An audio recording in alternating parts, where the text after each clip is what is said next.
Hi everyone, welcome back to my channel. उम्मीद करती हूँ रोज़ की तरह आप सभी अच्छे होंगे। तो फ्रेंड्स, क्या कभी आपने पॉलीथीन की मदद से एक ही साथ में बहुत सारी रोटियां बनाई है? इस तरह का मैं अमेजिंग टिप्स लेकर आई हूँ। वीडियो जरा सी भी अच्छी लगेगी तो लाइक कर देना, न्यू है तो चैनल को सब्सक्राइब कर देना। देर न करते हुए करते हैं वीडियो को स्टार्ट। पहला जो मेरा टिप है फ्रेंड्स, क्या होता है, जो सिलाई मशीन होती है हमारी, कि इसके अंदर क्या होता है, कभी कभी जंग लग जाता है या फिर ये धागा टूटने लग जाता है तो चलती ही नहीं है। इसके लिए आपको क्या करना है, ले लेना है मशीन का ऑयल। तो मशीन जो होती है, सिलाई मशीन का ऑयल होता है, मार्केट में बहुत ही आसानी से मिल जाता है। तो 2 महीने में या 3 महीने में एक बार आपको इस तरह से सभी जगह पर मशीन का जो ये ऑयल है, सिलाई मशीन का ऑयल हमें देते रहना है। इससे क्या होगा, मशीन है बिल्कुल सॉफ्ट चलेगी, ख़राब नहीं होगी, जंग नहीं लगेगा, और जो धागा है बार बार टूट जाता है वो भी नहीं टूटेगा। तो फ्रेंड्स, ये देखिए यहाँ पर आपको थोड़ा थोड़ा एक एक बूंद डाल देना है इस तरह से मशीन का ऑयल। तो जहाँ जहाँ मैं मशीन का ऑयल डाल रही हूँ, इस तरह से आपको एक एक बूंद मशीन का ऑयल डाल देना है। उसके बाद आधा घंटा आपको इस तरह ही रहने देना है। और इसके बाद जो सारा जो मशीन का ऑयल है सारा अंदर तक पुर्जों में चला जाएगा और बिल्कुल भी आपकी मशीन है ख़राब नहीं होगी। क्योंकि जब हम सिलाई मशीन में सिलाई करने बैठते हैं तो बार बार इसमें धागा टूट जाता है, जंग लगने के कारण ये काफ़ी हैवी चलने लग जाती है। तो हैवी भी नहीं चलेगी और बिल्कुल सॉफ्ट चलेगी। तो फ्रेंड्स, इस तरह से मैंने सारा मशीन इस तरह से ऑयल एक एक बूंद डाल दिया है और एक बार इसको अच्छी तरह से चला दिया है ताकि ये इसके अंदर तक पुर्जे हैं इसमें ऑयल चला जाए। तो जिसके नीचे जो ये डिब्बी होती है जिसमें हम धागा वगैरह है जो इसके अंदर डालते हैं, तो उसके अंदर हमें क्या करना है, इसके अंदर भी क्या होता है, कभी भी गंदगी या फिर जंग लग जाता है जिसके कारण भी जो धागा है काफ़ी टूटता है। तो इसके लिए आपको ले लेनी है वैसलीन। वैसलीन को पहले सबसे पहले इसके अंदर हमें क्लीन कर लेना है। तो इस तरह से हल्की सी वैसलीन मैंने ले ली है और उसके अंदर अच्छी तरह से क्लीन कर लिया है। अब क्लीन करने के बाद हमें थोड़ी थोड़ी वैसलीन है थोड़ी बाहर की साइड और अंदर की साइड इस तरह से लगा लेनी है। तो वैसलीन लगाने से ये फ़ायदा होगा कि धागा जो है बिल्कुल भी नहीं टूटेगा और बिल्कुल आपकी मशीन जो है सॉफ्ट चलेगी। बिल्कुल भी जो एकदम से हैवी हैवी चलती है वो भी नहीं चलेगी। तो मशीन का ऑयल और वैसलीन से आपकी मशीन है सालों तक चलने वाली है, बिल्कुल भी ख़राब होने वाली नहीं है। तो अंदर की साइड मैंने इस तरह से जो वैसलीन है थोड़ी सी लगा दी है और थोड़ी सी बाहर की साइड लगा दी है। अब इसमें धागा हम जो डालकर ये आप मशीन को चलाएंगे तो बिल्कुल भी आपकी मशीन है ख़राब नहीं होगी और ना ही आपको बाहर मैकेनिक से ठीक करवाने की ज़रूरत पड़ेगी। तो फ्रेंड्स, 2 महीने में या 3 महीने में एक बार आप इस तरह से ये प्रोसेस करते रहें तो आपकी मशीन जो है बिल्कुल ठीक रहेगी और सिलाई वगैरह करने में भी आपका समय ख़राब बिल्कुल भी नहीं होगा। क्योंकि मशीन अगर सही रहेगी तो सिलाई भी जल्दी हो जाएगी। आई होप आपको मेरा ये वाला टिप है काफ़ी पसंद आया होगा।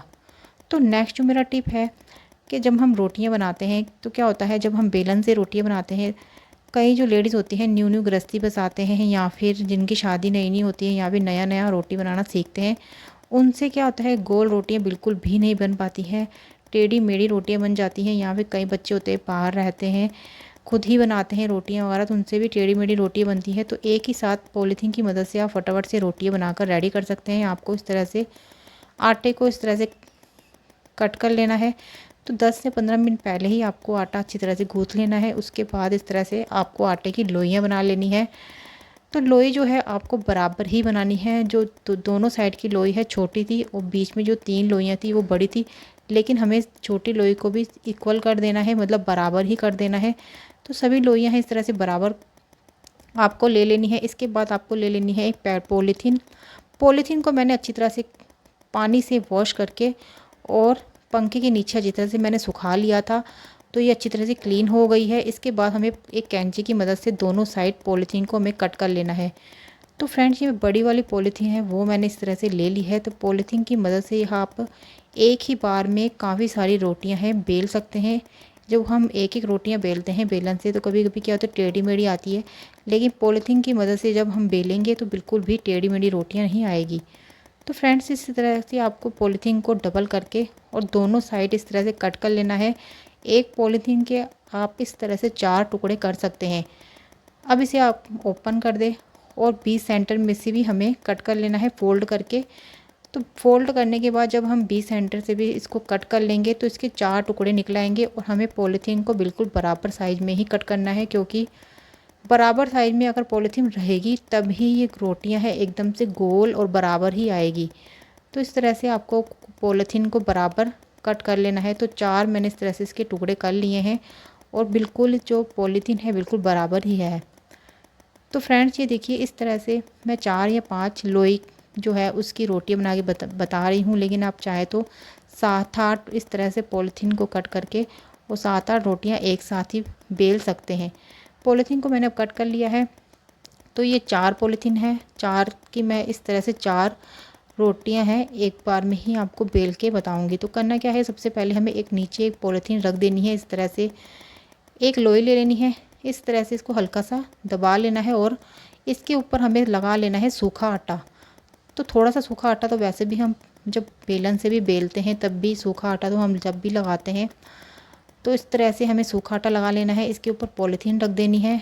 उसके बाद वापस से हमें सूखा आटा लगाकर थोड़ा सा इस तरह से लोई को दबाकर इस तरह से इसके ऊपर रख देना है। तो दोनों जो है दोनों साइड लोई के दोनों साइड ही हमें इस तरह से सूखा आटा लगाना है। फिर वापस से हमें इसके ऊपर पॉलीथीन रख देनी है और फिर एक लोई ले लेनी है और इसके ऊपर वापस से हमें इस तरह से एक थोड़ा सा सूखा आटा लगा लेना है।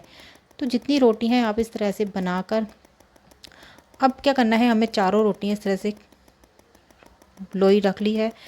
एक प्लेट की मदद से आपको इस तरह से गोल गोल गोल गोल कर लेना है। तो हल्का सा ही हल्के हाथों में से ही आपको करना है गोल गोल। तो फ्रेंड्स देखिए हल्के हल्के हाथों से जब आप करेंगे तो एक साथ जो चारों रोटियां हैं आपकी एक साथ ही गोल गोल हो जाएंगी।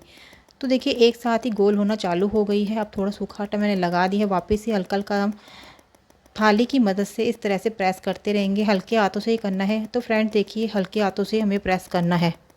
इस तरह से जब आप प्रेस करेंगे तो रोटियां जो है गोल गोल ही होती रहेगी और एक ही जगह पर इस तरह से आप करते रहेंगे तो चारों रोटियां हैं बराबर ही गोल होगी। 2 मिनट में ही देख सकते हैं चारों रोटियां हैं एक ही बराबर से एक ही गोल हो चुकी हैं, बिल्कुल भी टेढ़ी मेढ़ी नहीं है। इस तरह से आप 8 या फिर 10 रोटियां हैं एक साथ इस बिना बेलन के बेल सकते हैं। तो फ्रेंड देखिए रोटियां जो है इनका साइज़ बिल्कुल बराबर है, कोई भी छोटी या कोई भी बड़ी नहीं है, क्योंकि हमने लोइयों को एक के ऊपर एक इस तरह से बराबर ही रखा था। तो पॉलीथीन की मदद से बिल्कुल आसान तरीका है रोटी बनाने का और फटाफट से आप ढेरों रोटियां हैं इस तरह से बेल के रख दें। और जब भी गरम किसी को खानी हो रोटी तो फटाफट से आप गरम रोटी हैं इस तरह से तवे पर सेक के और इनको खिला सकते हैं। तो थैली जो है वापस से आप क्लीन करके रख सकते हैं, अगली बार भी आपको ये थैली काम में आने वाली है। तो रोटियां सेक के भी आपको बताऊंगी कि किस तरह से रोटियां सेक सकते हैं तवे पर इसको। तो फ्रेंड्स देखिए तवे पर मैंने इस तरह से रोटी डाल दी है और इस तरह से रोटी डालने के बाद गैस के ऊपर हमें हल्का सा सेक लेना है।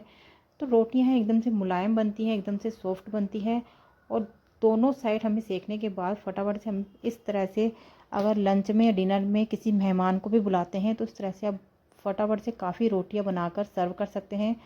और जो रोटियां हैं सारी जो है फूलती हैं, एक रोटी भी ऐसी नहीं है जो नहीं फूलेगी। तो चारों रोटी हैं इस तरह से फूली फूली ही बनती हैं। तो फ्रेंड्स आई होप आपको मेरा ये वाला टिप काफ़ी पसंद आया होगा और इस टिप्स को ज़रूर ट्राई करेंगे और आपका जो समय है बिल्कुल भी ख़राब होने वाला नहीं है। एक एक रोटी जब आप बेलन से बेलते हैं तो फटाफट से इस तरह से काफ़ी सारी रोटियां बेल सकते हैं। आई होप आपको मेरा ये वाला टिप भी पसंद आया होगा। उम्मीद करती हूँ आपको मेरे सारे टिप पसंद आए होंगे। तो मैं मिलती हूँ नेक्स्ट वीडियो में नेक्स्ट टिप के साथ। तब तक के लिए bye and thanks for watching.